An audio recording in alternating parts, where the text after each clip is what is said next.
Hello and welcome. There is so much to learn about when it comes to merchandising potatoes, like assortment, incrementality, storage, and handling. So we have Tom with us today, who is a produce merchandising manager at a top-performing retailer in Denver, Colorado, to show us the ins and outs on how to really strengthen our merchandising strategies. Welcome, Tom.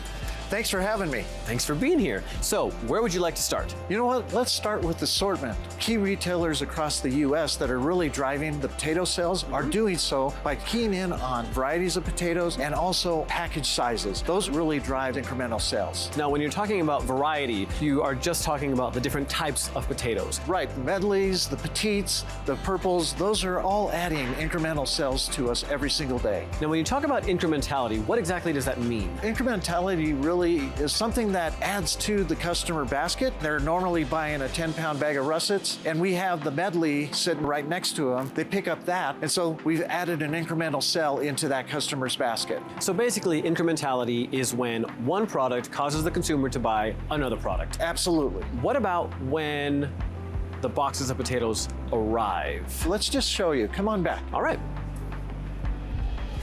So I've always been told that you should keep potatoes in a cool, dark place, yeah? Absolutely, that is indeed the case. You know what, we have lights on back here, but when there's no motion, there's no lights. And so it goes dark, and so it ends up being a cool, dark place. Now what happens if the potatoes are in the light too long? You know what? If they're in the light too long, they actually turn green and they get a bitter taste. Two big negatives for the customer and to sell potatoes. True, we do not want that. Absolutely not. All right, so when these come in, which ones go out on the floor first? It's all about first in, first out. That way, the freshest product is out there for our customers every single day. Makes sense. What about ventilation? Is that important? Ventilation is critical because that's what keeps the product fresh. Perforated plastic or paper are the two methods to make sure they're ventilated and to not have that situation where they get damp. Humidity. What can you do to add a little bit to the air? Because I've heard that they need a little bit. They do definitely need humidity. Mopping the floor behind the potatoes, that adds a little moisture into the air and in the storage area. And this might be a strange question, but can you get the potatoes dirty? No, we don't want them to be dirty when they're out on display for our customers. We want our customers to get clean product that doesn't have any of the breakdown that would happen when you have them sitting in a dirty storage area. So then should you wash the potatoes before you put them out? No, you really never want to wash the potatoes. When you add moisture to that potato, it will cause them to break down much quicker. When handling the potatoes, are potatoes sensitive? Should you handle them with care, or are they pretty tough? They are very sensitive. They have feelings. We have to be gentle with them. We don't want to drop them because they bruise. When the customer cuts into them, they'll see that bruise and they'll be disappointed. And we definitely don't want to disappoint our customers. Tom, I have learned so much from you today about basically everything concerning potato merchandising, from assortment to handling. So thank you so much. No problem. Great to see you today, Tito. Great to see you too. Have a great day. You as well. Thank you. So, we've shared a lot of information with you today about merchandising best practices. We hope you found it helpful, but more importantly, we hope you take what you've learned and put it to good use in your own stores. Thanks for watching. Here's to great sales.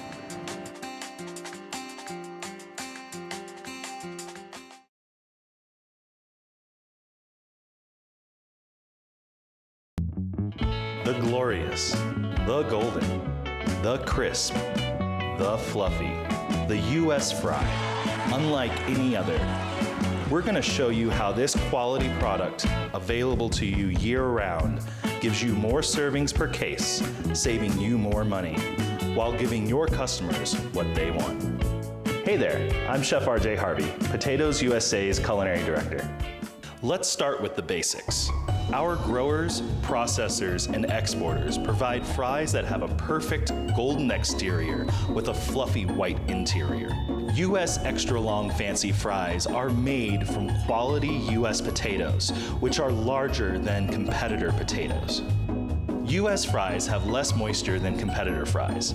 In your kitchen, less moisture means less breakdown in your oil, so that you can replace your oil less often, making for a crispy, crunchy exterior. Not only that, but you get 20 more servings per case when you choose to buy U.S. frozen fries.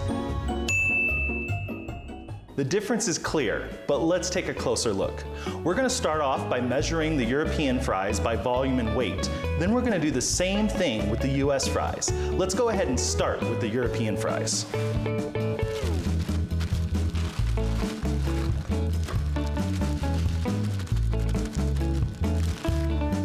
Now let's move on to the U.S. fries.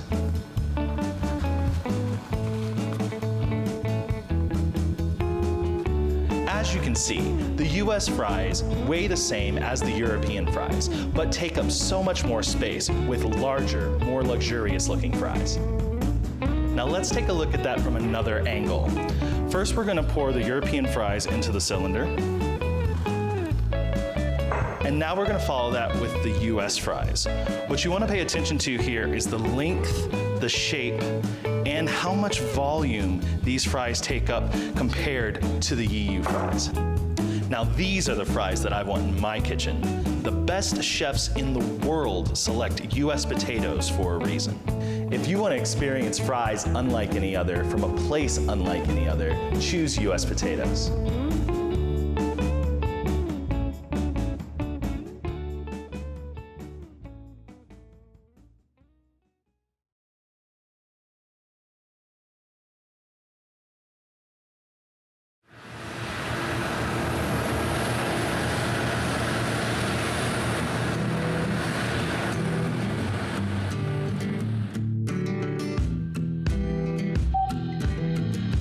I'm here in St. Augustine, Florida, only miles from the ocean.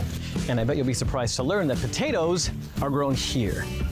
To share with us what it's like to be a potato grower here, we have Brian Jones, a chip potato grower from Riverdale Potato Farms, to show me around. Hey Brian, how you doing? Great, man. Thanks so much for coming. Thank you for having me. So tell me a little bit about the history of your farm. Who started it? When did they start it? So in the early 1950s, my grandfather and his brother started clearing land and originally grew greens for a local naval base. Okay. After a few years of that, they changed over to potatoes, and we've been potato farmers ever since. And do they still work on the farm? So my grandfather does not. My dad is still very active and owns the farm and hopes that one day that succession will continue on.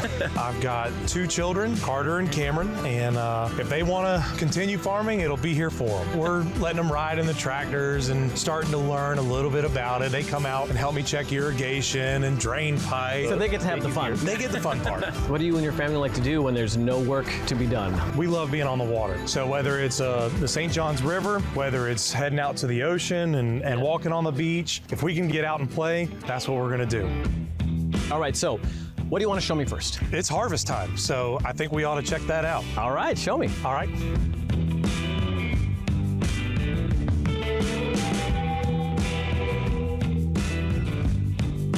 So this is a great look at how we harvest our potatoes. We run a 4-row harvester with field trucks that run right next to it. We're running about 1.5 miles, 2 miles an hour through the field and loading those trucks and getting the taters out of the ground. And what kind of potatoes are you guys growing and what are they used for? So everything here are gonna be the white chipping potatoes. Oh. So eat lots of chips. It's for my children, you know? Nice. Probably the potato I eat the most. That's wonderful. So here it is May and you guys are harvesting. I'm gonna assume that's not typical for most other farmers around the US. When do you guys plant? What's your season like? So we are a little different than most. Our planting season runs from January to the middle of June or so. Crops generally take between 90 and 120 days. By the middle of June, we want every potato gone. Okay, I need you to tell me a little bit about these trucks because they seem military grade. They actually are. They're early 80s model 5-ton military trucks. We get substantial rains down here sometimes. These guys can go anywhere they want. Put some potato bodies on them, and those are the trucks that we use to get the potatoes out of the field. Okay, I picked these up on the way over because I noticed that they're a lot rounder and smaller than a russet, but also that the skin is really thin. Is that on purpose? It is. So we want these to be a uniform round shape so that when they go to the chip plant, they are a uniform chip. The skin on these is also really thin on purpose. What happens is by the time they come out of that field and come up here, those potatoes start rubbing and they're touching. And by the time they get on that semi, most of that skin is gonna come off. So that when they get to the plant, they're ready to be sliced, diced, fried up, and in a bag of chips within 24 hours. That's what's happening in there right now. A Yep. lot of grading, a lot of sorting. That's right. The trucks that we saw in the field, they carry those potatoes up to the barn. We actually size them right away. The good potatoes that we're wanting on the trucks, we then wash. Those washed potatoes continue through the line. We've actually got a piece of equipment that has 62 cameras on it that within a split second decide what to do with it. Is it rotten? Is it good? And then it continues on down the line. We have scales that weigh out the potatoes as they're being loaded on the truck, send that truck on up the road to get in that bag of chips. There's a lot of workers. Are these guys all local? We do have a great local community here. These folks have been with us for 30 plus years. They come in, they help grade, they help sort, they help everything. It's an integral part to our system, and we can't do it without them. You mentioned that there's equipment that has 62 cameras, so I'm assuming technology must play a pretty big role. Innovative technology has to be a part of your operation. Yeah. So we've got some irrigation technology, we've got some spore technology, and if you'd like, I'd love to show you some of that. Yes, please. Yeah, come on. All right. So what am I looking at here? So this is a dual-purpose piece of technology that we've got. It's a weather station that helps us identify the rain amounts we've been getting, but it also, more importantly, collects spores for us. So anything that's floating around in the air, we're able to collect those spores and identify issues weeks before they show up on the plant. It allows us to better counteract any issues that might happen way in advance. We want to be preventative instead of curative on our crop. It's not just the weather stations or the spore collectors. We do a lot with irrigation here. What we're trying to do is irrigate less, but still keeping that water table exactly where it needs to be. So we now have subsurface irrigation, which allows us to raise and lower that water table exactly where it needs to be. We also have fertilizer equipment that instead of spreading it 60 feet at a time, we now drop it 6 inches right above the plant so we can then wrap that fertilizer up and put it exactly where the plant needs to uptake it. All of those innovations are so that our nutrients don't leave our soils, so we can protect this beautiful river that we have 100 yards away from our farm. Considering all of that, what makes this region so ideal for growing your potatoes? We've got great soil. It's a sandy loam soil, so it irrigates very well, and our heavier rains, it'll allow that water to get away as well. You know, it's just a great area temperature-wise, and soil conditions make it idyllic. And what about challenges? Oh, there's plenty of challenges. I mean, that's why we have to be innovative with what we're doing so that we have this land for generations to come. Something that we're facing here is urban development. So we've got encroachment coming every day. The pressures that we face are not getting less, they're getting more. But that's something that farmers overcome every day. We know how to face adversity and keep trucking on. We have to put food on your table, on my table, to feed the world. And I appreciate it. Absolutely. Brian, it's been a pleasure. Yes. Thank you so much for showing me around, letting me know what it's like to be you. Absolutely. Well, please come back and see us anytime. Thank you so much.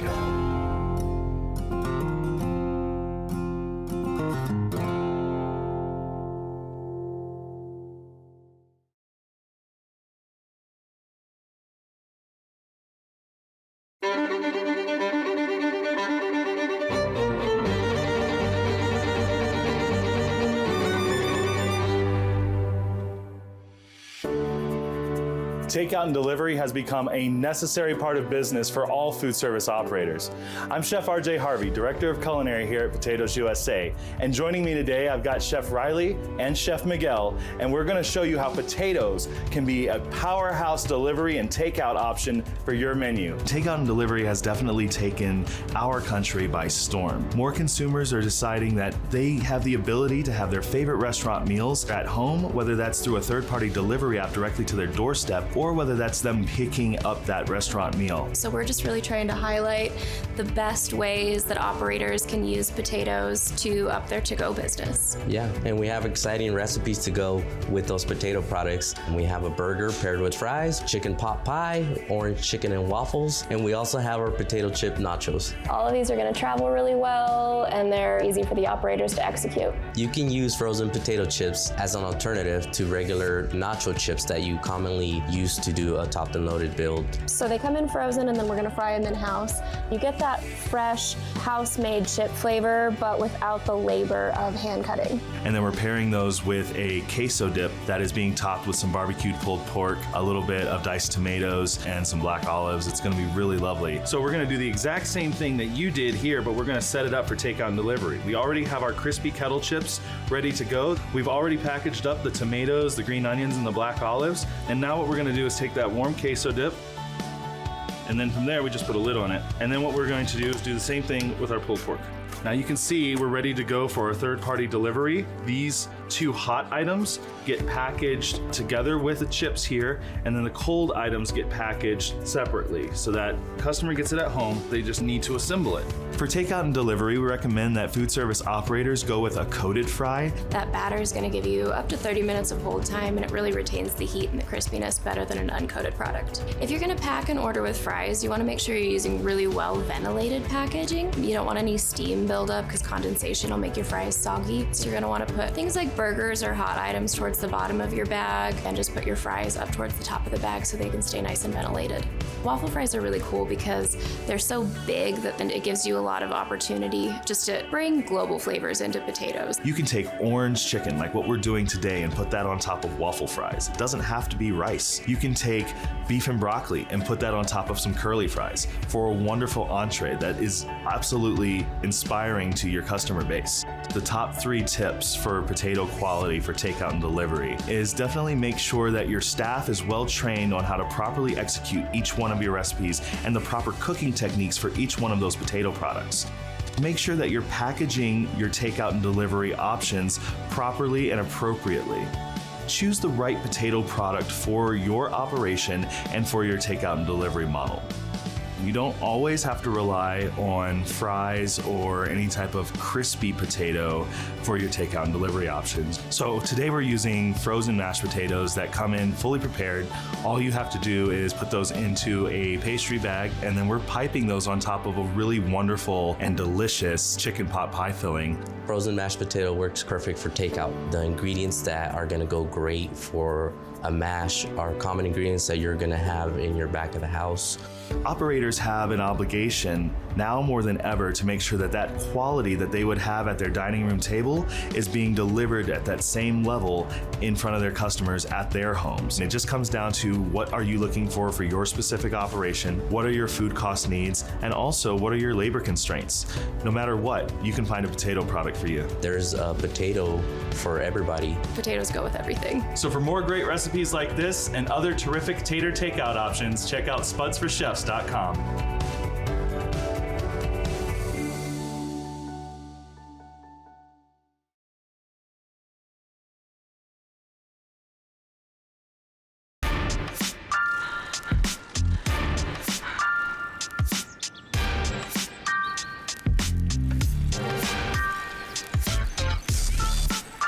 Potatoes, real food, real performance. What are you eating?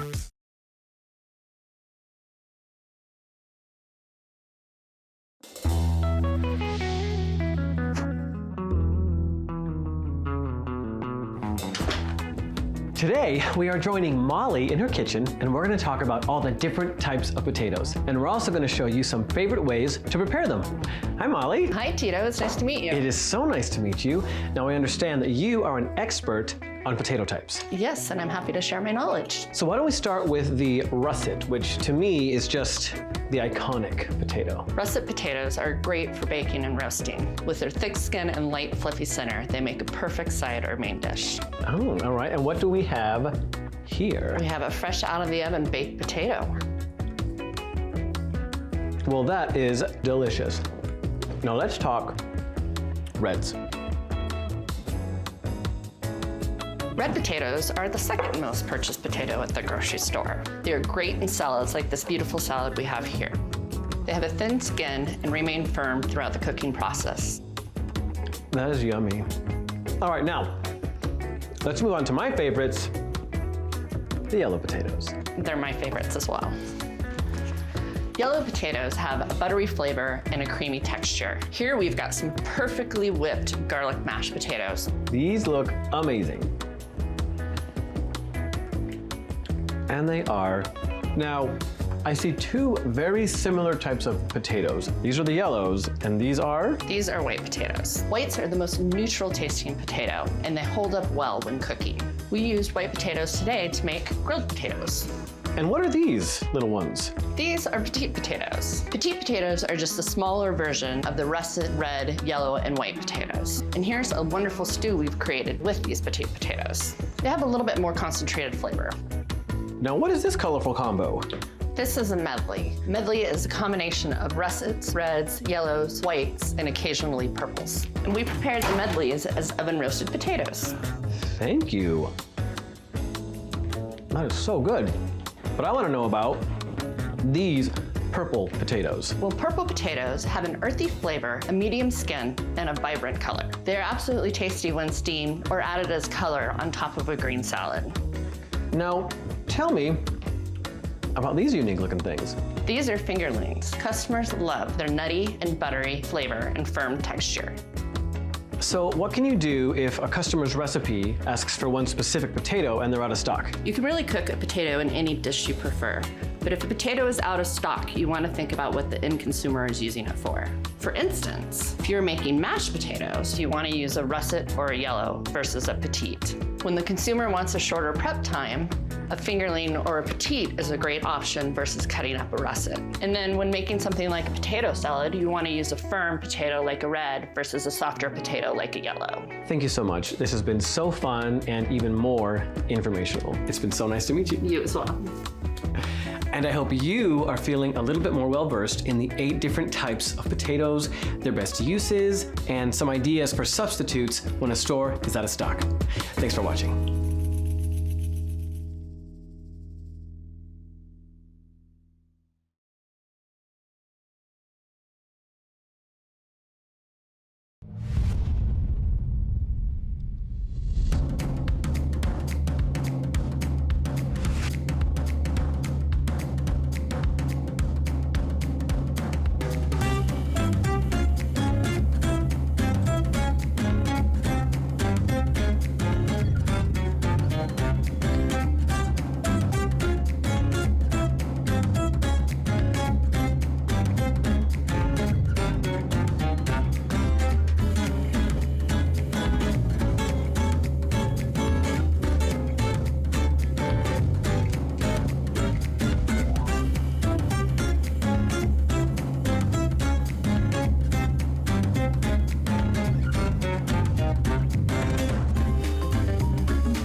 came up with a nice creative idea. You did something fried, cannelloni, you did something hummus, you did some confit, right? Which was quite nicely done. Good idea, good presentation, really straightforward, right? Your idea of the potato making like a tartata is amazing good. Great. And below you have that little thing, biscuit, which brings you some texture in. So very good. I want to eat this color, you know, the thing, and that's very important too, the presentation. The mashed potato was alright with the stuffing. The patty was okay as well. With the stuffing was good. You should have seen the plate which we tasted. It was finished. That's usually a very good sign. You know, when the judges finish the plate, that means you got something there. Hand of applause for this guy. Bravo!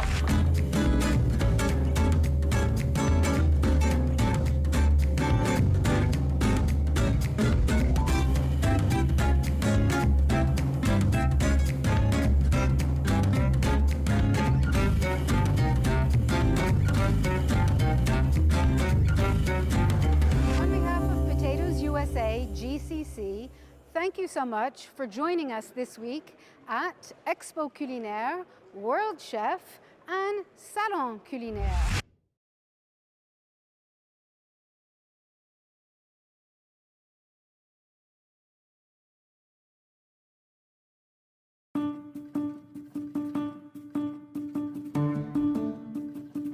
The high quality of U.S. frozen potatoes starts in the field, where generations of experience, long days, cool nights, rich soils, and varied microclimates combine to produce consistently flavored potatoes. After potatoes are harvested from the field, they are brought in trucks equipped with conveyor belts for easy unloading. A sample is taken from every load to grade the potato quality. Processing begins when the whole, fresh potatoes are moved by a water channel into a water rock remover. From there, they get washed and sent through a length and size grader, and then into high-pressure steam peelers. The next step is the brusher that removes the loosened peel. After peeling, the potatoes are trimmed to remove imperfections. The potatoes are next moved into large holding tanks filled with water before being cut. There are numerous frozen potato products and ways of producing them. Straight-cut fries are pumped through a water gun and crosshatch of knives to give the potato a square shape. All the slivers and nubbins are separated out and used in other products such as tater drums and hash brown patties. Blanching is the next step to prevent oxidation and remove excess sugars. After air drying, the fries go into the fryer. A vibrating conveyor shakes the fries to remove excess cooking oil. Then they are individually quick frozen. The packaging machine weighs out fixed batches and drops them into bags. The bags of fries are packed into cardboard boxes and stored in freezers until ready for distribution. It's critical for distributors and food service operators to always maintain the cold chain. Move product quickly from storage to a pre-cooled vehicle. Measure the temperature of all incoming deliveries and write the date on the boxes. And move the product into the freezer immediately. It's important to keep potato boxes away from other boxes and away from the wall, and rotate inventory on a first-in, first-out basis. Always keep all U.S. frozen potatoes in the box and stored at -18 degrees Celsius or colder. Always store the potatoes away from the freezer door to prevent changes in temperature. To maintain the best possible product, handling boxes with care is key. Always handle potato boxes as if they were eggs. Never stack boxes more than 6 boxes high. And remember to open boxes with your hands, never box cutters. Our commitment is to always deliver the best potato product possible that is consistently flavorful and gives you exactly what you expect, each and every time.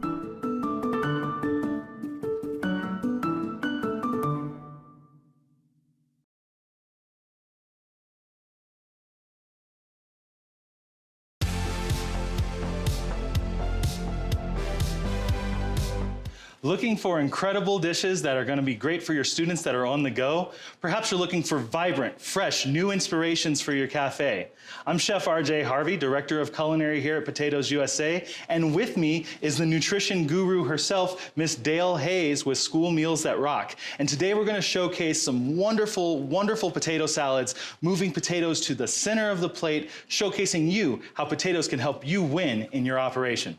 RJ, I am so excited. You have gotten me thinking about potato salad in a whole new way, but I think this is really timely for summer feeding. So no matter what your summer feeding is like, no matter where you feed in your summer, this idea would be great, but it's just as good to serve in school at another time of year. Absolutely, and we're talking about potato salad. It's not necessarily a side dish anymore. We can move this to the center of the plate and really build a full meal out of it today. So we're gonna showcase how you can do that, how potatoes can be versatile, no matter what type of potato you're using for this particular recipe. I love that we have these red skin potatoes here, but there's so many different colors of potatoes now. So utilizing those, I mean, this fits perfectly with the Hawaiian theme of this potato salad, but think about, and you should, I think, talk about a little bit, all the other colors of potatoes and how we might work those in. Absolutely. So in this country, we've got 7 major types of potato varieties. We've got reds, yellows, russets. We've also got white potatoes, purple/blue potatoes,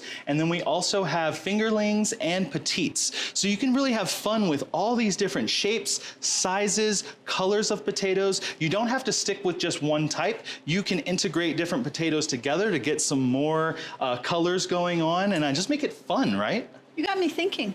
Summer feeding, 4th of July, red, white, and blue. I mean, I think there's some real places you could go with just the delicious potato.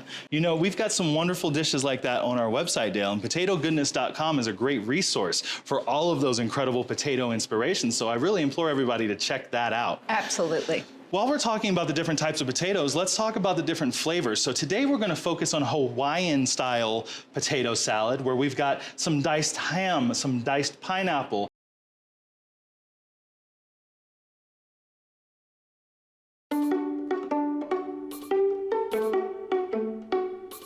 Did you know that all U.S. frozen and dehydrated potato products start from 100% U.S. fresh, nutrient-dense potatoes? And since U.S. potato products meet the highest USDA grade and FDA certified food standards, you can be assured of the safety and quality of each and every potato. Specialized growing methods and farming conditions are important to ensure consistent growth. For instance, potatoes love it when the days are warm and long and the nights are cool. Additionally, cold, hard winters play an important role by keeping pests and disease away. Using the latest technology to constantly monitor the weather and field conditions allow U.S. growers to provide just the right amount of water and fertilizers.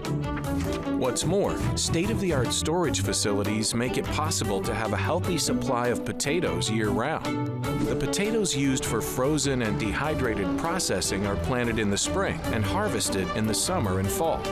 The ideal soil for growing potatoes is deep, loose, and well-drained.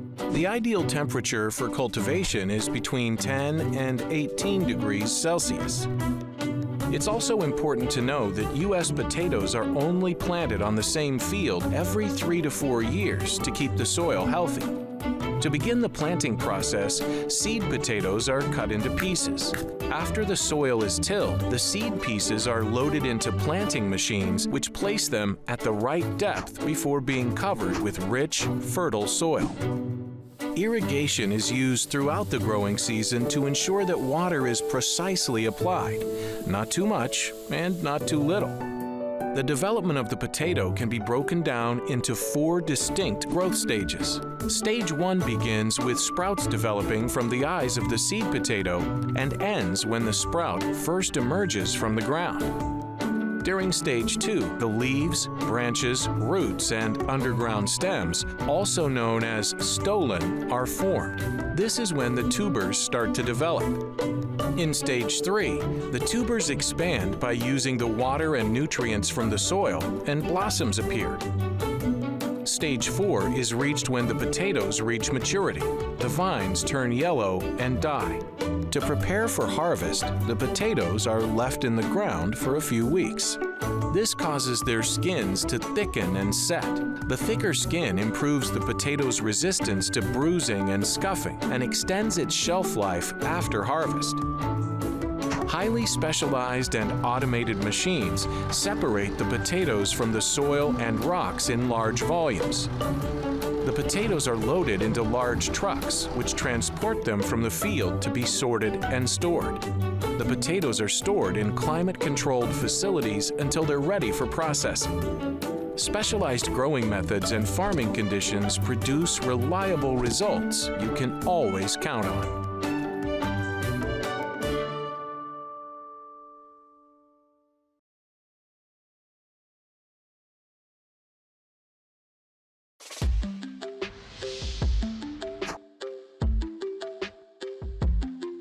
Welcome to the produce section of Ridley's Family Market, a great place to learn about all the nutritional benefits of potatoes. And lucky for us, we are joined today by Erin, a registered dietitian. Hi, Erin. Hi, Tito. Thanks for having me. Thank you so much for being here. So we are surrounded by potatoes at the moment, which tells me that people must love potatoes. Absolutely, especially when you consider all the different ways that potatoes can be prepared to be the center of any recipe or cuisine. I think some of my favorites are roasted potatoes with a little bit of rosemary, or a baked potato with chives. For me, it's garlic mashed potatoes or a thick and hearty potato soup. What about scalloped potatoes? Yeah. Or hash browns?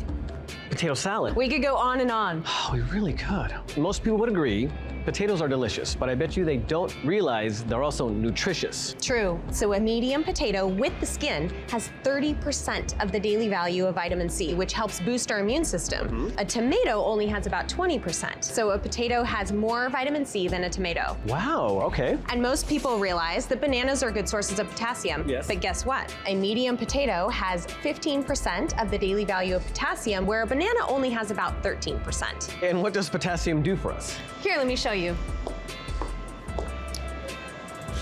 So potassium helps us maintain normal blood pressure and is an important electrolyte for our muscles, our cardiovascular system, and our nervous system. Potatoes also have vitamin B6, which is critical for protein metabolism and carbohydrate metabolism. And speaking of carbohydrates, potatoes also have what we call complex carbohydrates, which is the primary source of fuel for our brains and our bodies. What else does a potato have?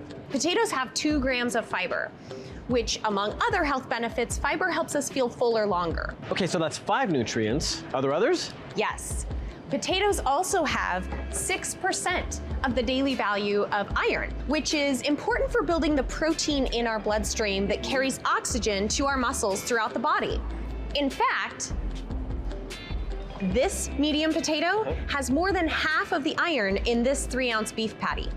Wow, okay. Potatoes also have 3 grams of plant-based protein, which is an important component in muscle. So basically what you're saying is potatoes are nutrient-dense powerhouses. Very well said. Are potatoes fattening? Some people think so, but the fact is, potatoes are naturally fat-free. A medium potato has 110 calories, 0 sodium, 0 cholesterol, and is gluten-free. Wow, I had no idea. Most people don't. But you can feel good about the nutrients you're getting from potatoes by checking the information in your local grocery store or online. Thank you so much. You have been such a great teacher in just how nutrient-dense potatoes are. It's my pleasure. It was so nice to meet you. Thank you. Wow, that was so interesting. And I hope you learned as much as I did about all the nutritional benefits of potatoes. Thanks for listening.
Have you ever wondered what new and exciting things you can do with potatoes on your menu?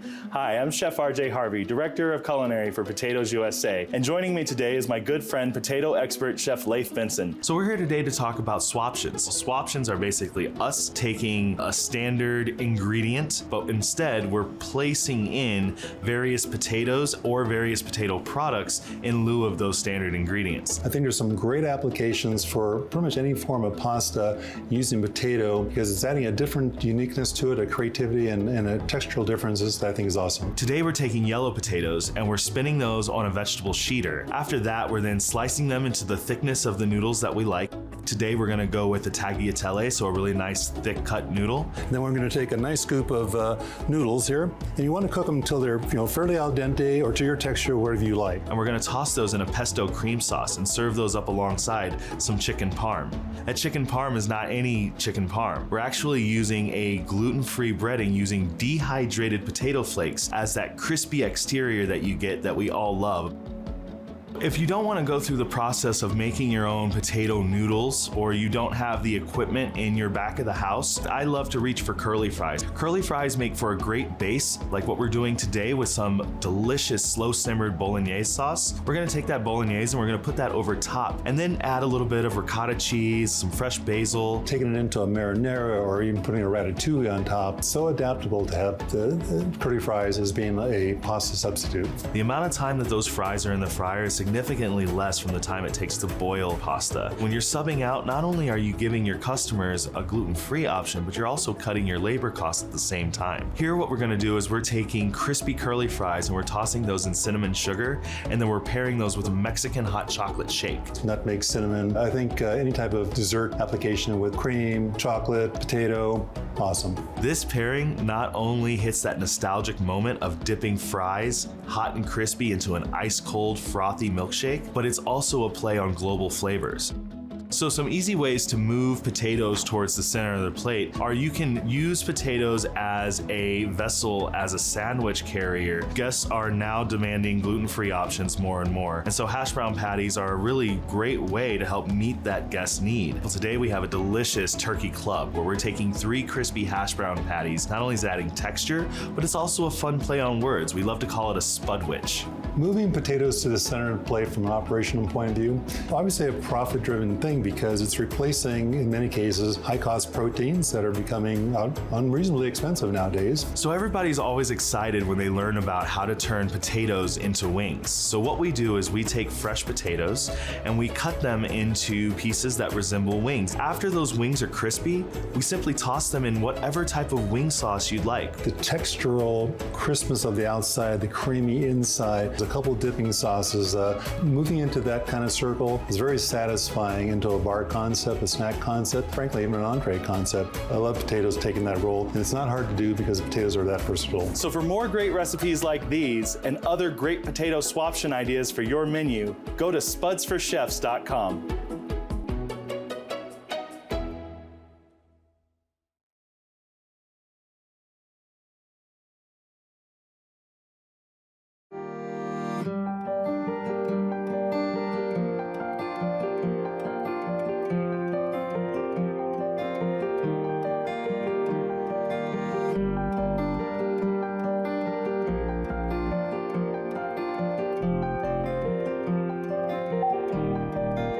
Hello and welcome to Antigo, Wisconsin. We are here today on a seed potato farm, and we're going to talk with Eric Schrader, a seed potato grower.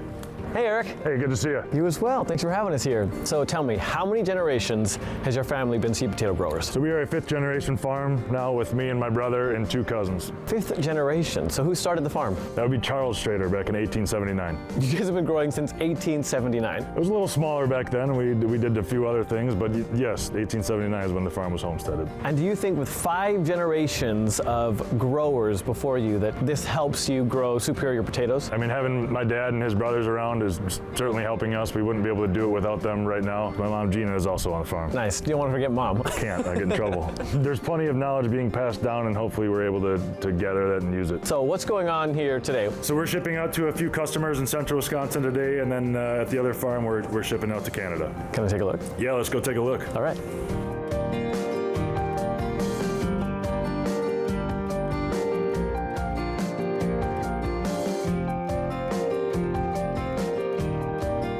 Eric, this is a lot of potatoes. How long are these potatoes going to be stored here? So we typically start harvest at the end of August, and then it will take all the way to the second or third week of October. But the sooner the better, because sometimes winter comes early. Can you explain to us like the several different processes that are happening specifically around this time of year? So spring is busy on a seed farm. So we are bringing in seed from other earlier generation seed farms. We are shipping out seed across the country, and we also are cutting seed to get ready for planting. Okay, now when you say cutting seed, can you explain what that means? That is us taking our own potatoes. They get sized out going into the cutter. It will get cut into 2, 3, or 4 pieces, and then put back into a truck, put down onto the floor where it's healed and superizes. And once they're cut, once they're healed, what happens? Where do they go? So then they sit there till the field is dry enough to plant. Anywhere from 4 days up to 10 days, depending on how the season's going. A lot of people don't understand that you got to be able to take one potato to make more potatoes. We're not buying seeds at the store. We're just taking a potato, cutting it up into pieces, and stick it in the ground.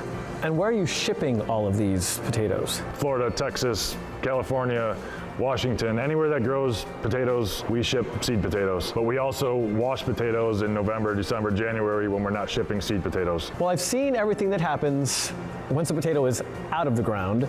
Is it possible for us to see what happens when they're in the ground? Can we go to a field and check it out? We can go check out a field right now if you want to hop in the truck. Yes, I do. All right, sounds good.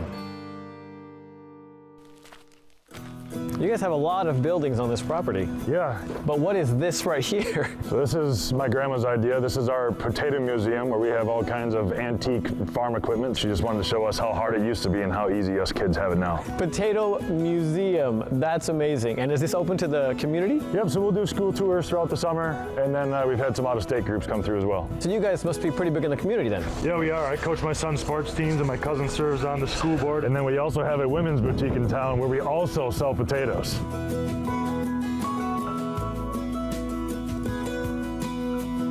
Women's clothing and potatoes. Yes. All right, I don't think there's a better combination.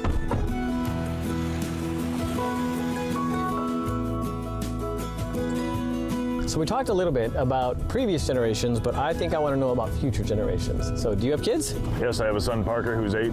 I have a daughter, Jax, who will be 6 in a couple weeks. So do they help out on the farm at all, or are they too young? They're a little bit too young. Parker likes to come down and help on the grading line every once in a while. They also come out for a tractor ride during harvest. Do you envision them taking over the family farm one day? Certainly have an opportunity if they want it. Farming could look very different 10 or 15, 20 years from now. I think if they want to have that opportunity to come back on the farm, that it would be there for them. So what do you guys do as a family when you're not working on the farm? Now that it's spring, we're doing baseball, dance, gymnastics, and hockey. But we somehow managed to fit that all in. It looks like we might be approaching the field, yeah? Right over here.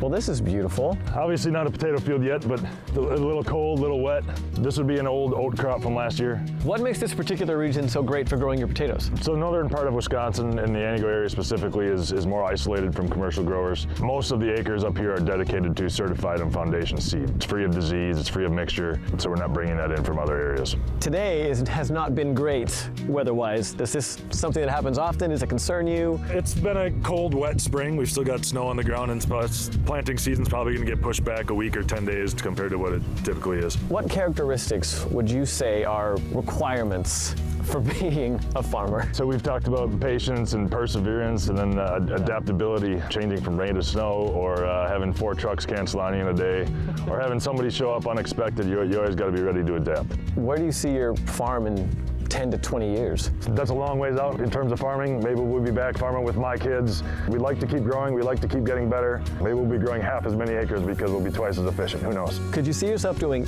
anything else besides being a farmer? You know, I've never saw myself doing anything else. This is where I want to be. This is what we do in our family. So I think I'll be here for a while.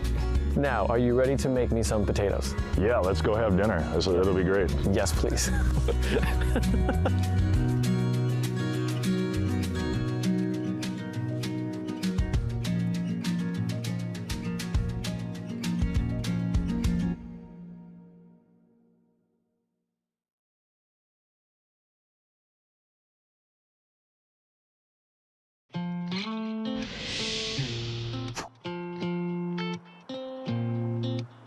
Hello and welcome to beautiful Hamer, Idaho. We're here today to show you how the potatoes that are planted in the ground turn into those wonderfully delicious, nutrient-dense potatoes that you put on the shelves in your stores. So let's peel the potato, as they say, and find out how it all happens from a real-life potato farmer. Hi, Trevor. How you doing? I'm well, thank you. Thank you so much for having us here today. My first question for you is, how long have you and your family been growing potatoes? Since 1942. Wow, so it's a very generational thing. It is. Let's start at the beginning. Planting happens in the spring. It does. Late April, early May, we start planting them in the ground. Start with USDA certified seed. It's cut into small pieces and it's laid into the ground. They'll sprout and then they'll start growing the tubers, which is what we'll harvest here shortly.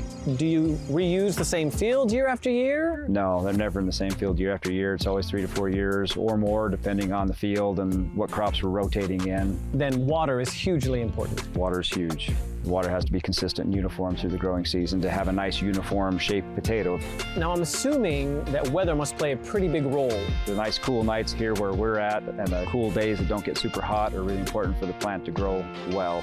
We generally harvest the end of September, and 90 to 120 days after we plant the seed. 2 or 3 weeks after we kill the vines, we're able to dig. The skins have to toughen up enough that they can handle going over the machines. Can we dig one up? We can. All right, let's see what you got down here. 5 to 6 inches below this beautiful dirt. Oh, you popped one up. There we go.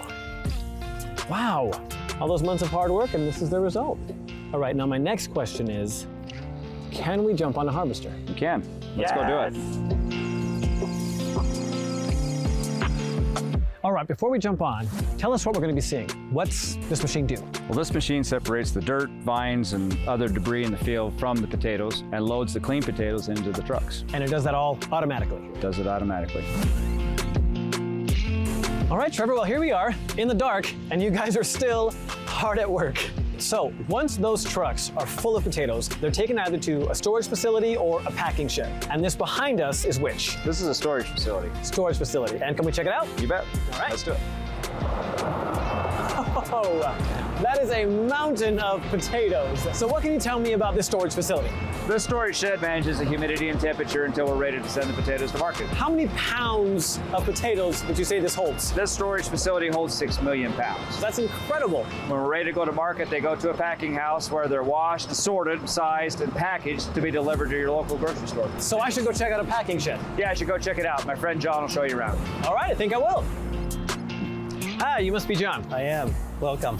So we're here at your packing facility. You want to tell us what's going on in there? What are we going to see? So we bring the potatoes in directly from the farm. They start to go through the washing process, and then from there we start to sort them and grade them out for quality. And what are you looking for? What makes a good potato? So we're looking for a nice, firm, uniform potato, free of defects like cuts, bruises. And is all of this done by hand? For the most part, yes. We also have some machinery that help us grade for the size. And once they are sorted, graded, they go to packaging, right? So do different businesses require different packaging? So your retail and groceries, they want to have 5 and 10 pound bags. And then your food service, like your restaurants, they go in a 50-pound box. Now you've seen how much care goes into potatoes, from seed to harvest to packaging. So anything you want to add, Trevor? Just we'll make sure you get the best possible U.S. potatoes delivered directly to your store year-round.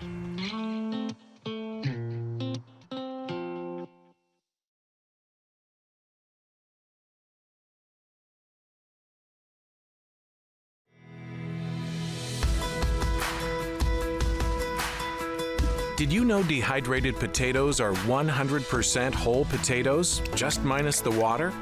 Or that dehydrated potatoes deliver all the flavor and same nutrients as fresh potatoes? After potatoes are harvested from the field, they are brought in trucks equipped with conveyor belts for easy unloading. A sample is taken from every load to grade the potato quality. For both standard potato flakes and potato granules, the process begins with washing and then steam peeling the potato.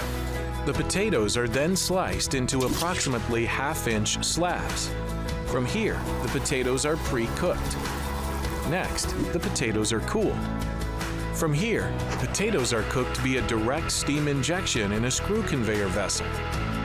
For standard potato flakes, the cooked potatoes are forced through a perforated plate to break them into a uniform mash. Applicator rolls apply the mashed potatoes to a heated drum. This creates a sheet 0.2 to 0.3 millimeters thick. The sheet then gets fed through a screw that breaks it up. Then the dry sheet is ground up further. For potato granules, the wet mash product combined with partially dried granules is conditioned for a number of hours to allow moisture to migrate into the dry granules. After mixing, the granules are dried. After screening, some granules are added back to the wet mash and then dried a second time. Now ready for the final dry, a fluid-like bed is used to remove the remaining water. All dehydrated methods allow for the potato products to be easily used and rehydrated for various applications like mashed potatoes, instant potatoes in a matter of minutes, soups and sauces, a thickening agent and addition for flavor, gluten-free breading on chicken, fish, and onion rings, doughs for bread, potato donuts, or tortillas, fillings and stuffing like tamales, meatballs, and meatloaf, and snack products such as potato chips. Dehydrated potatoes are also convenient to ship. 1 kilo of dehydrated product makes more than 5 kilos when rehydrated. Another advantage is that the dehydrated product is easy to store and ready to use. What's more, U.S. dehydrated potato products have a shelf life of up to 2 years when stored in a cool, dry area. Few products are as versatile as these hard-working ingredients, which you'll find in restaurants, delicatessens, coffee shops, institutions, bakeries, and food manufacturing operations the world over.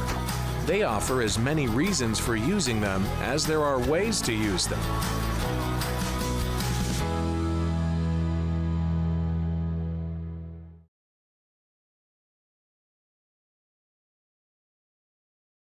Mi entrenadora personal Home and Health. Durante una rutina de cardio quemamos en promedio 185 calorías, las cuales debemos de compensar con alimentos de gran aporte nutrimental. Y para poder rendir siempre al máximo hay que consumir alimentos saludables como las papas, que son excelentes para nuestro sistema, ya que al ser una verdura rica en nutrientes aportan carbohidratos, potasio, vitamina C, fibra y proteínas. Consiente tu cuerpo de una manera sana y conoce los beneficios de la papa para mejorar tu rendimiento físico. Presentado por Potatoes USA.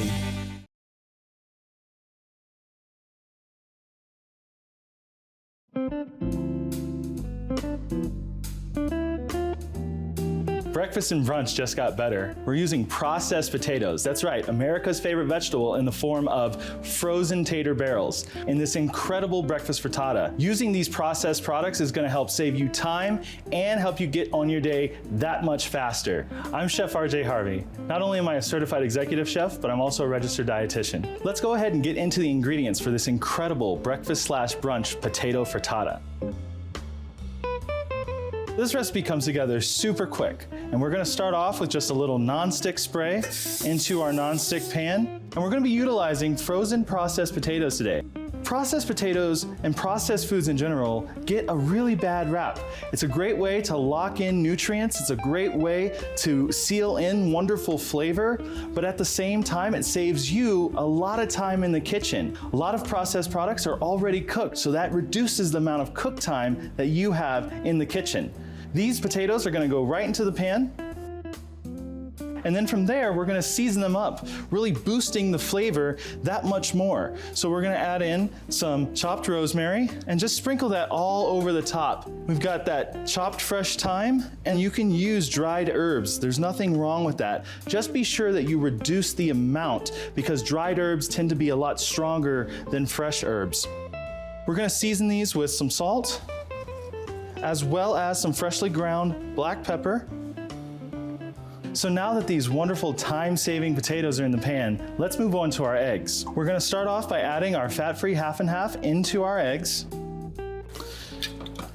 And we're gonna give these guys a nice whisk until everything is well incorporated. From there, we simply pour our eggs over the top of all of our frozen tater barrels. Using a non-stick spatula, we're just gonna kind of gently maneuver the eggs so that they settle into the bottom of the pan.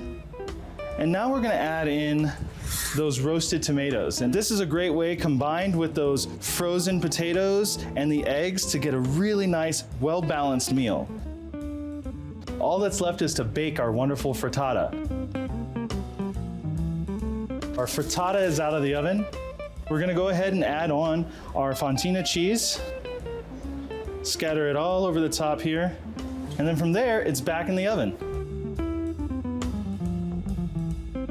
So now that our frittata is out of the oven and it's all bubbly and the cheese is all gooey, we actually want to allow that time to set. While that's resting, what we want to do is actually prepare a little garnish salad with that. And as we're starting to talk about our greens, I do want to revisit the fact that we're using processed foods in this recipe. Contrary to popular belief, processed foods can actually be very helpful for you. Not only do processed foods trap in all of the wonderful nutrition, but they also trap in that flavor, and they lead to food security and sustainable food systems. So that's all extremely important. We should never dismiss processed foods as being less healthful than other foods. Into these mixed greens, what we want to do is we want to add in a fresh squeeze of some lemon, a drizzle of some olive oil, and this is a perfect time to use extra virgin olive oil for all those wonderful healthy fats.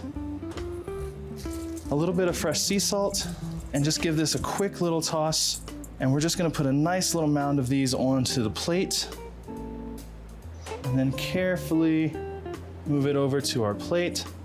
And there you have it, a quick and easy potato frittata with a lovely mixed green salad. For more great recipes like this, and lots of inspiration on how to use potatoes of all formats, visit potatogoodness.com.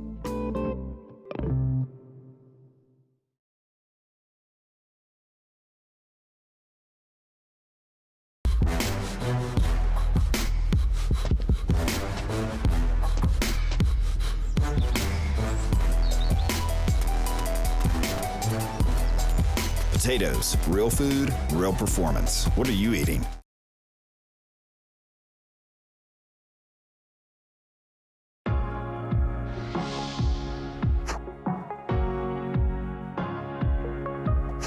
Today, we're going to show you what top grocery retailers are doing in order to successfully increase the sales of all types of potatoes. And to help us understand it all, we have with us today Tom, who is a produce merchandising manager at a top retailer in Denver, Colorado. Hi, Tom. Nice to meet you. Nice to meet you. Good to see you today. Thank you so much for being here with us today and for helping us understand just how important merchandising is in a grocery store setting. You know what? Merchandising is everything because merchandising equates to sales. It's all about driving every sale that we can every single day. I bet it is. All right, so why don't we start with the display? The display really entails three critical elements: spacing, shelving, and signage. I can only imagine how important spacing must be to a retailer. You have to make sure that you have the right amount of space to sell the right amount of product to our customers. But we have to be right for the customer, and we have to be right to minimize our shrink. It is a balancing act. So what would you say is the magic amount of space that a retailer should aim for to sell the most potatoes? At least a 15-foot potato run is really the amount of space that we want to target. So we give them the variety they want while driving additional sales. Just from what I'm seeing, I see bins, cardboard boxes, tables, and vertical shelving. Can you explain why it's important to utilize all this variety? It's critical that we have different views for our customers. If everything in the department was flat, our sales would be flat. We want vertical shelving to really showcase the product, cardboard boxes for product to cascade into. We want to have bins out there when we're really trying to drive a lot of volume. And then we want to have tables out here to really showcase the product effectively to our customers. Beautiful display. This makes me want to buy potatoes, which I think is the goal. We have done our job. Yeah, you have. All right, so why don't we move on to signage? So there's two kinds of signage that we'll talk about: marketing and price. Okay. Let me show you an example of marketing. All right. Okay, well, I see a nice sign right here. For the marketing, fresh potatoes is the gateway into the potato run. Fresh potatoes, fresh potatoes. Makes sense. Lets the consumer know what's here, what they're going to find. Absolutely. So let's talk about price signage. Come on around the corner and we'll talk about that in a little more detail. All right. All right, so what do we have here? All right, so we have the potato run with our bagged potatoes and the pricing sign on every single item, making sure that the customer knows how much everything costs in the produce department It drives additional sales, and it increases customer satisfaction when every single item has a price on it. What you're saying is, as long as the consumer knows where the potatoes are, how much they cost, it's gonna increase sales. Absolutely. So I know that for me, I won't exactly take advantage of a promotion unless it's something that I need. Do you find that it's the same with potatoes? What we should be doing is promoting items that are incremental to what they would normally buy. Consumers will more than likely pay full price for potatoes they're familiar with. With potatoes like these petites and the purples and the medleys that they're not necessarily used to buying, this is where you want to promote them. Right, because that will get that additional item into that customer's basket. Well, Tom, thank you so much for sharing your knowledge. I know the next time that I am in the produce section, I am really going to appreciate what goes into merchandising these potatoes. So nice to meet you. You too, take care. Thanks so much. And we hope that after today, you have a better idea of how to best display your potatoes and that you've picked up some tactics on how to promote them. Thanks for watching.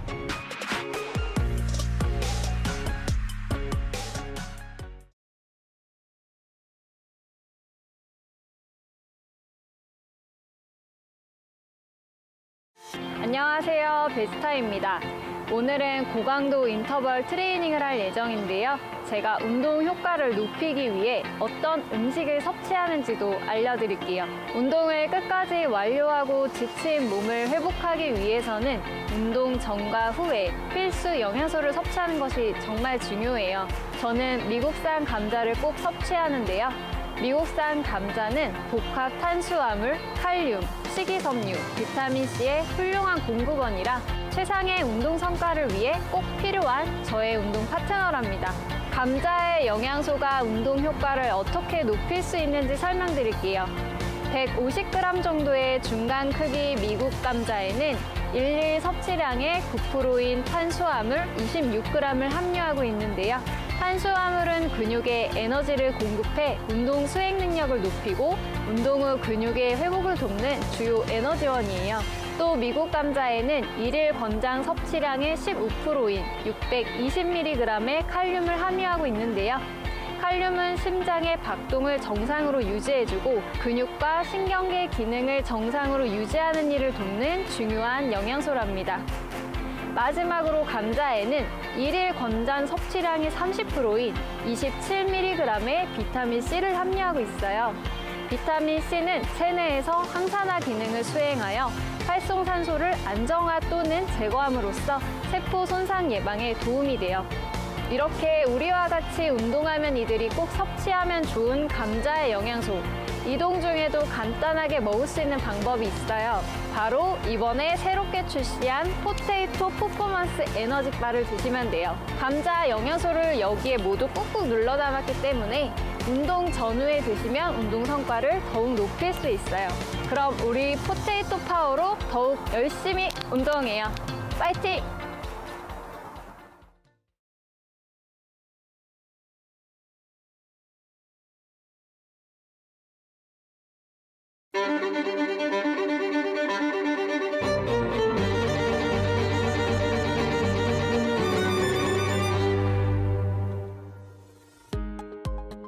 Controlling food waste is part of every food service operator's job. And today we're going to show you how America's favorite vegetable can do just that.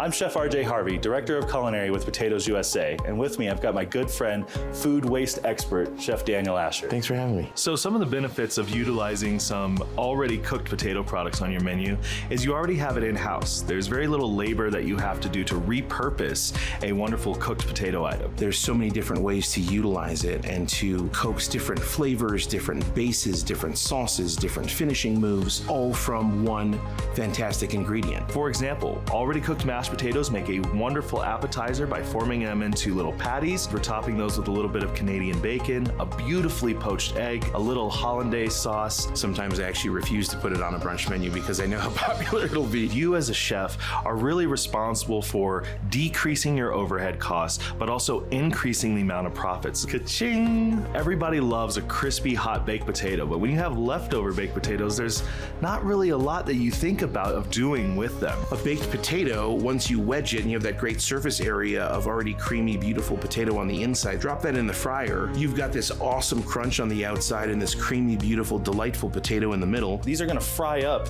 in a matter of minutes and take a fraction of the time that a normal steak fry would take to fry from raw. We're gonna use it as a base to do a spin on the street food dish elote. We got a little bit of grilled corn, cotija cheese, we have some sour cream, mayonnaise, got some smoked paprika for that little smokiness, and then fresh squeezed lime juice. Fantastic. I'm gonna take these beautiful steak fries that are nice and crispy, just kind of arrange these in a nice, beautiful pattern. Cream corn love all over the top. Gorgeous, look at that. Hit it with some fresh cotija cheese all over the top. Some more of that chili lime salt.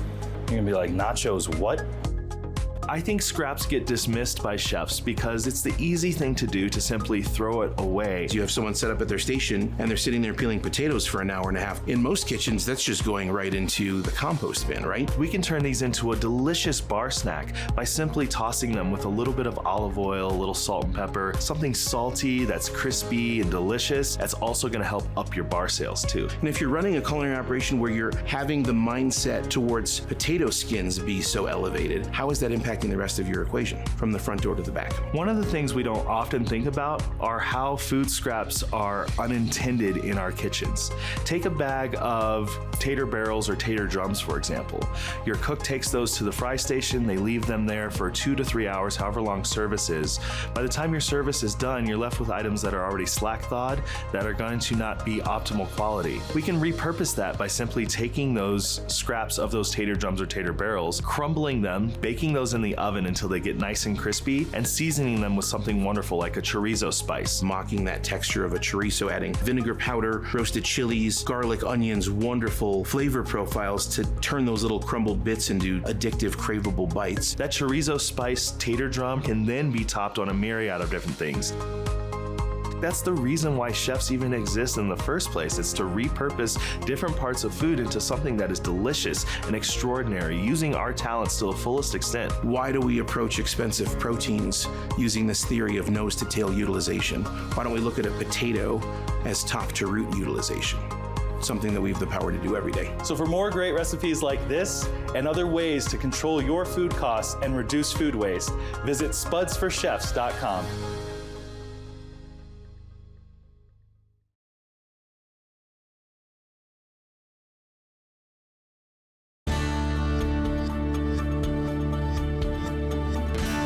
There's so much more that goes into selling the nutrient-dense potato in grocery stores than just putting the highest volume driving SKUs on the shelf. And by helping you understand all we know about growing potatoes, types of potatoes, potato nutrition, promoting potatoes, and the best way to display them on the shelf, we're sure you'll agree that potatoes are your store's perfect produce. Great care goes into growing U.S. fresh potatoes year-round before arriving at your store. All U.S. grown potatoes start with 100% USDA certified seed. Potatoes are planted in deep, loose, and well-drained soil. Water is precisely applied during the potatoes' growth stages. And after the potatoes are harvested, they are stored in climate-controlled facilities to retain their freshness for processing or packaging later on. From reds and russets to purples and petites, knowing what potato types are available for your store and helping consumers have a good experience with each type can play a big role in improving consumer satisfaction. As a nutrient-dense vegetable, the potato is a nutritional powerhouse. It's a good source of potassium and an excellent source of vitamin C. Potatoes have 3 grams of protein and 2 grams of fiber per serving, just to name a few nutrients. Learning how you can improve potato assortment, diversify shelving, balance the right amount of space you have dedicated to potatoes, and lead with clearly marked signage are all great ways to improve potato sales. And having a good strategy for promoting potatoes will bring in a higher than average everyday price and help you sell more potatoes to consumers who are already coming in to purchase the potatoes they buy regularly. Potatoes USA is here to provide resources for grocery stores and America's favorite vegetable, the potato. Find out what other tools are available to help drive more sales of the top volume driving commodity in grocery stores at potatoretailer.com.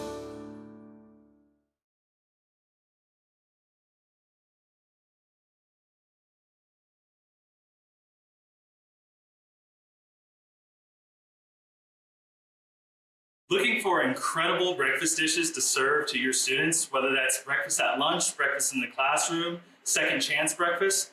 I'm Chef RJ Harvey, Director of Culinary here at Potatoes USA, and with me I have the School Meals That Rock guru, Dale Hayes, who is also a registered dietitian. And Dale, I'm extremely pumped to make this meal for everybody to showcase how potatoes can be an absolute win for your school food service operation. RJ, I am just so excited to be in your kitchen and being able to show people these things. We've been talking about this, but now we're actually going to show people how easy it is and how flexible it is to put together some of kids' favorite flavors and favorite foods into something that, like you said, you can use in any meal throughout the day. And we're talking about fun food here, right? Because at the end of the day, we want it to be fun for your students to enjoy, but also fun for you to prepare in the back of the house, because why else are we doing this? We're here to have fun. The fun and the flavor aspect is so critical, and people are really ready to do that, but what they love too is the flexibility. So the flexibility of how you can put this together, and we're showing them with just a few items, but really, as you're going to talk as you go through it, there's lots of different ways to pull in things they might have from a previous meal or something that they walked into their freezer and realized, oh my gosh, look at all this blank that we have, and you can put those into the meal. And so this is a great way to use up those USDA foods that you may have, whether it's in your dry storage or whether it's in your freezer or whether it's in your walk-in cooler. So let's talk about what we're making today. Dale, today we're making a potato, egg, and cheese quesadilla. And those flavors go so well together, but also I love this because it goes across all day parts.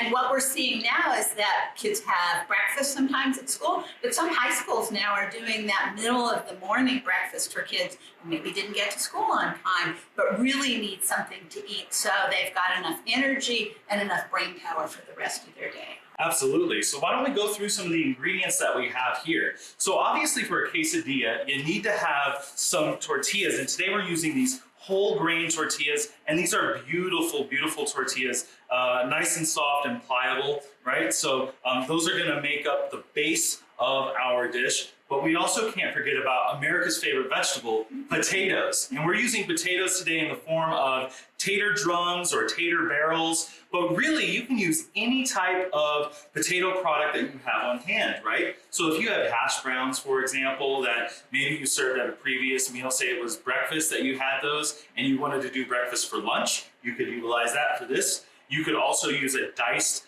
red potato. Maybe that is a frozen variety that comes in all set and ready to go.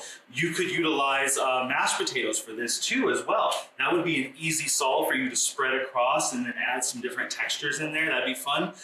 Fresh, frozen, dehydrated potatoes. You can use this, any type of potato, in a variety of ways in this particular recipe. And I have one more idea, RJ. What's that, Dale? Well, lots of schools are into local foods. So they're looking around and they're getting things from their local farms.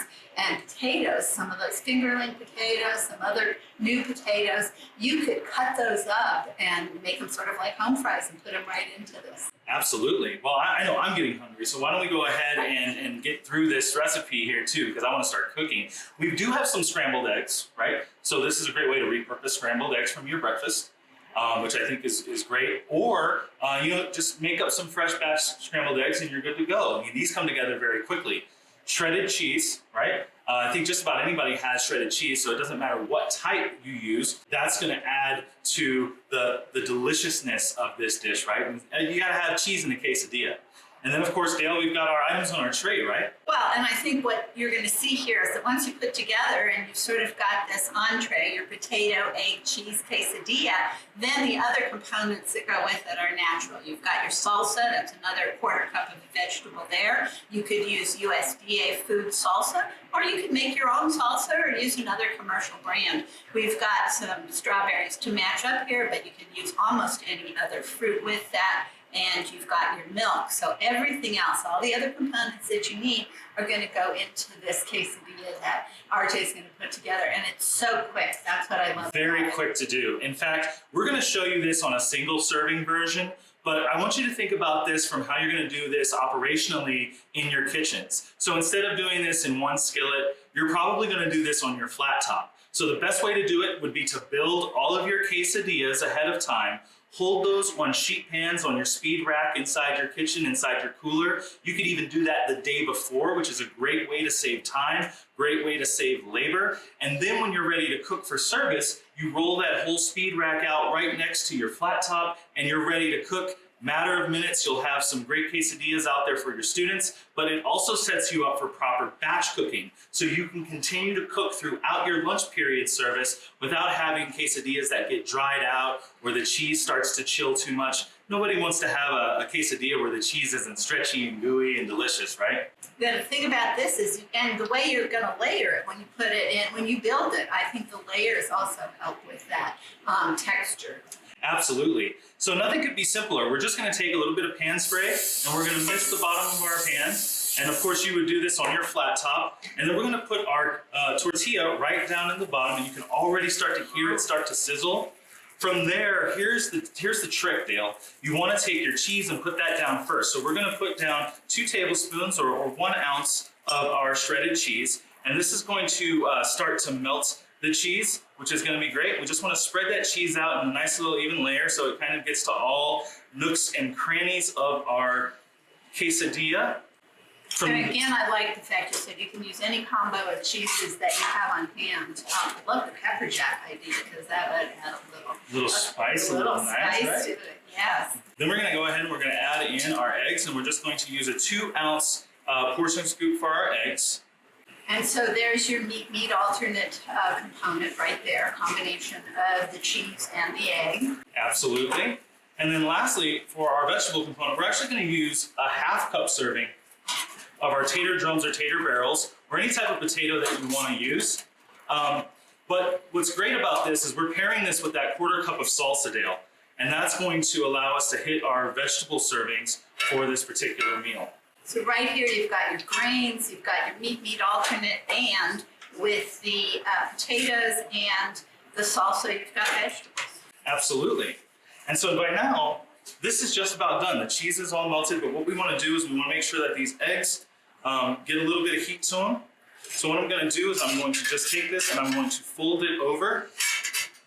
I like the idea of using that in the flat like that because you're really cooking both sides at the same time. You've got the cheese and melting all across that quesadilla. And that's actually going to save us time. When we cook these open faced like that, you're saving time because you don't have to go through flipping them. You lay them all up on your flat top, they cook evenly, and they get nice and beautiful and toasted like you see here. And this is a serving of your potato, egg, cheese quesadilla. It's going to go right on the tray here and make a complete meal. So we're just going to take this and we're going to cut this into 3 pieces, 4 pieces, whatever you'd like. But we just want to make it easy for the kids to eat. Right. And you don't have to use a fancy knife like I have here. You can use a pizza cutter. Pizza cutters work really well. It's a great way to keep things safe in your kitchen. But also it's a great opportunity for you to get a really good knife and take care of it, because this is one of the great tools inside of a kitchen. So as long as you are conscious about how to utilize a really great sharp knife and you're careful with it, it will be an indispensable tool for you. Knife skills are what a lot of school kitchens are now teaching. I mean, they're having a separate course to help people learn that, because that makes it so much easier to do your job in a kitchen. Absolutely, and it's safer, right? So here, Dale, we have our wonderful potato, egg, and cheese quesadilla. Kids would absolutely love this. You've got your salsa, you've got your fruit on the side, any type of fruit would work. And of course, we've got our serving of our milk. So there you have it. That's our potato, egg, and cheese quesadilla. Great for kids, great for schools, and it's a meal that I think rocks, Dale. It totally rocks.